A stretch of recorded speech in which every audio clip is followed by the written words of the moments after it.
Welcome to Container Joy. Today we're on my front stoop again. It's kind of unfortunately turned into like a potting shed. This is where I've been planting everything up, which is not the best, especially when I will soon be transforming it for fall. That will be another video. I'm looking forward to it. But in the meantime, this morning I actually made 5 or 6 little tiny kind of gardens with just stuff that I had around, so it would literally cost like next to nothing. I thought it would be a really fun activity for like a little rainy day, or just something where you want to make a little something for yourself, for the house, or for a gift. I hope you enjoy, and then let me know which one's your favorite.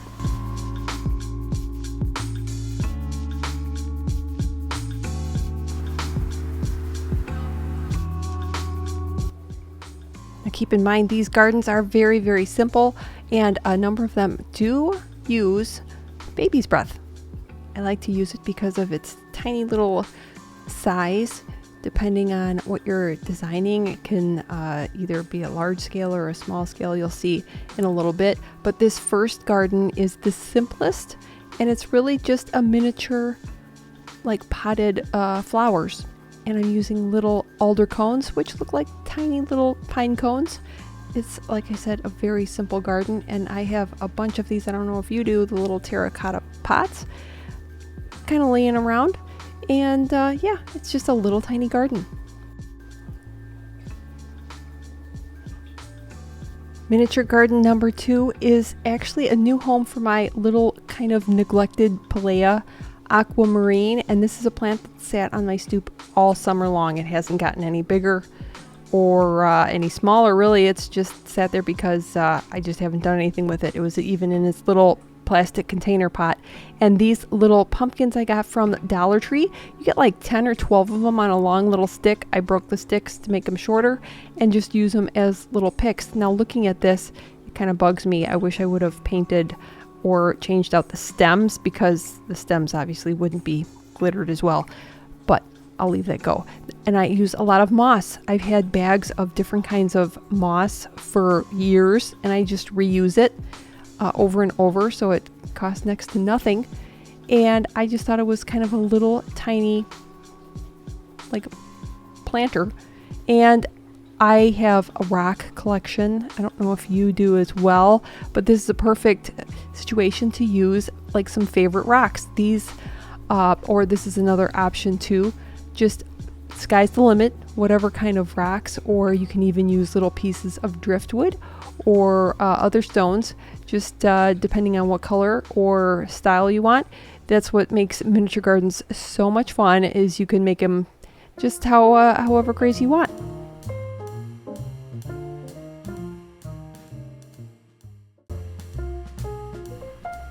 Garden number 3, if you saw last week's video, I will link it down in the description below. You will recognize this is a kind of like a little miniature pumpkin patch using a geranium. And this time of the year, and even over the last month, you can get geraniums that are just not looking so hot, but you can overwinter them. And I think they just look really cute with a little actual real pumpkin you get from the grocery store. Add a little moss, whatever kind you want. I use a couple different kinds. Now last week's garden was just like this, except it was larger and it held like 3 pumpkins and multiple geraniums. But I do like to do a number of these little singles that are great for gifts.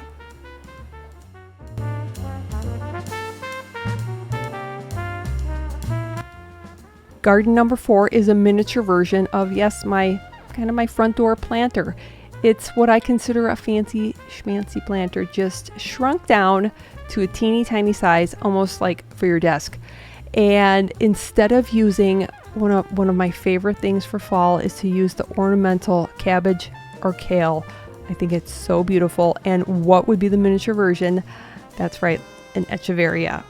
And this is also a neglected succulent. Well, not neglected, he just sat in its little nursery can, but it literally came right out, all ready to go to pop into another planter. And just like cabbage or kale, you have to kind of get rid of the leaves underneath that aren't looking so hot, and then he's ready to go.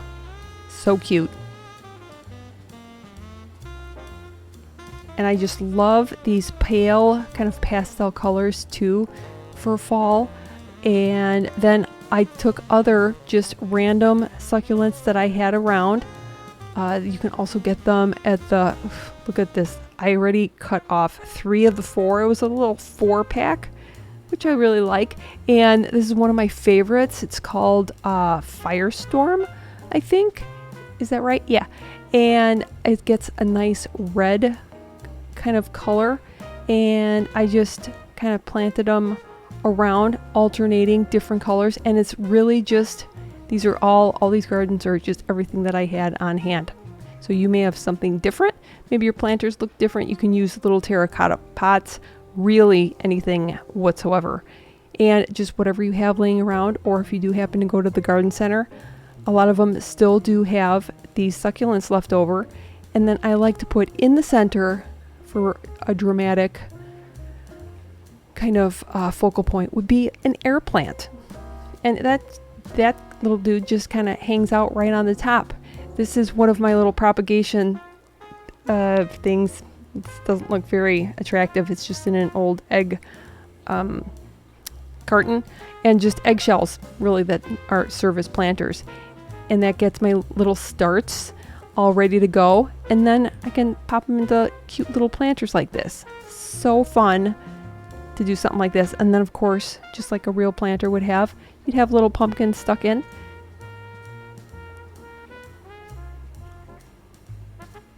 I don't know which garden you'll pick as your favorite, if you have a favorite for today's video, but this is probably mine just because it looks like a little shrunken front door planter. The other thing I like to do for extra height is to break off little branches.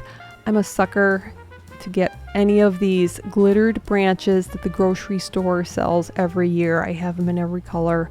And I always say I have too many, and then they come out with more, and then I just get more. But these are just little broken pieces.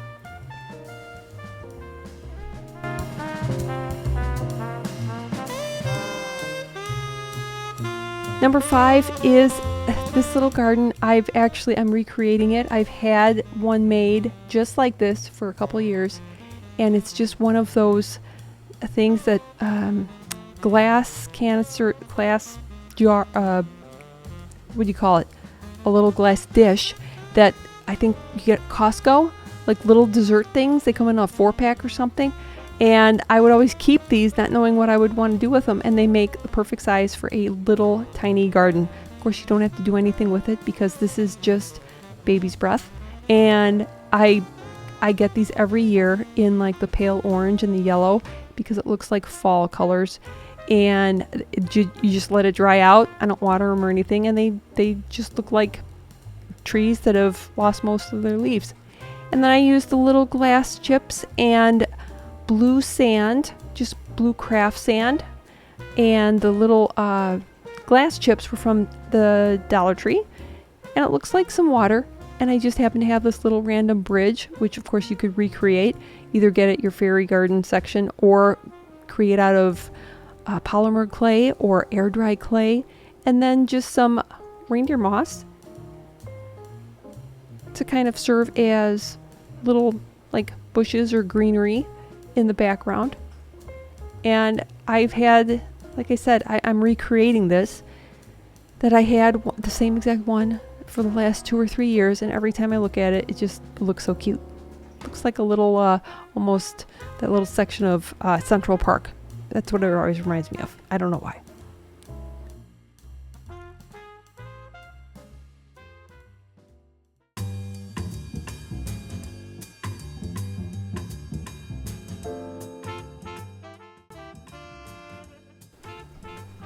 The final garden number 6, is it's a bonfire.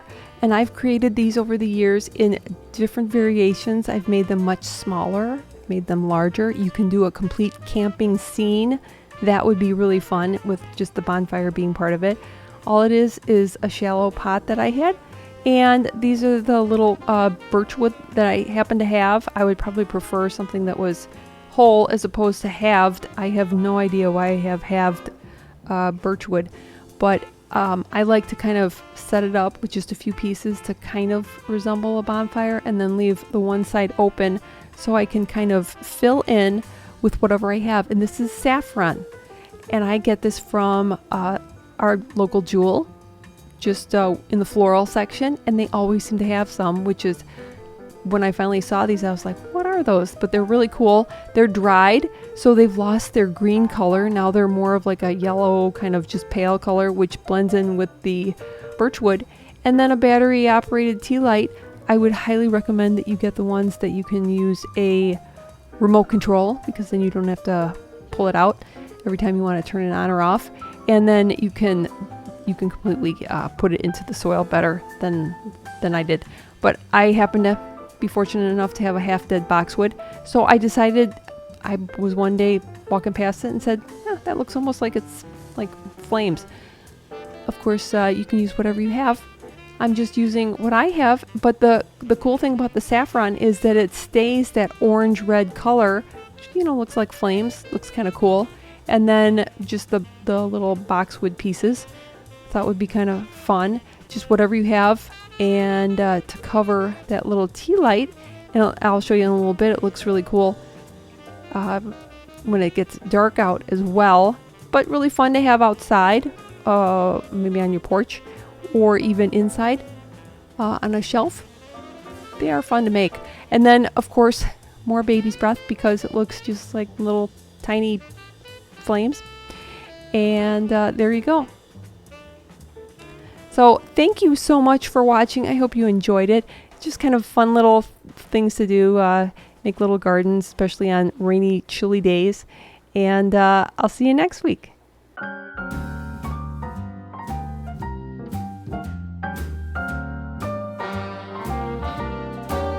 A little different than all the rest. I'm quite old-fashioned, where I